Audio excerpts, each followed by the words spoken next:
ভগবানকে অর্ধবিত্ত সম্পত্তি দ্বারা কেনা যায় না, কিন্তু ভগবান তো বিক্রি হয়, ভগবানকেও কেনা যায়, কিন্তু সেটা অর্ধবিত্ত সম্পত্তি দ্বারা নয়, কোনো কিছুর বিনিময়ে দ্বারা নয়।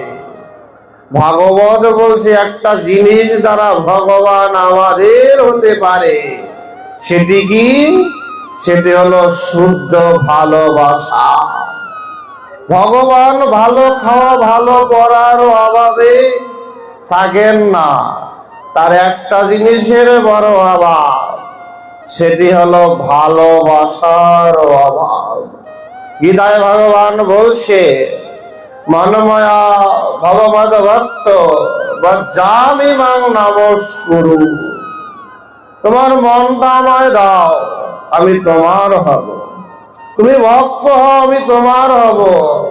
বজ্জামি হও, আমি তোমার হব। ভগবান আর কিছু চায় না।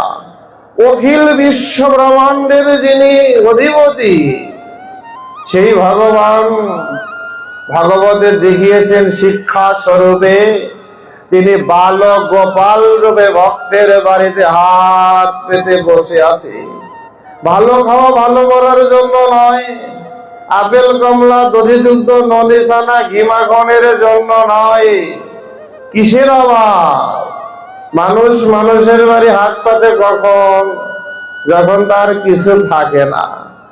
আমার ভগবানের কিসের এত অভাব যে তিনি হাত পেতে বসে আছেন? তার একটা জিনিসেরই অভাব, সেটি হলো ভক্তের শুদ্ধ প্রেম ভক্তিময় ভালোবাসার অভাব। যে যত দ্রুত সেই ভালোবাসাটা দিতে পারবে, ভগবান অনন্তকাল তার হয়ে যাবে।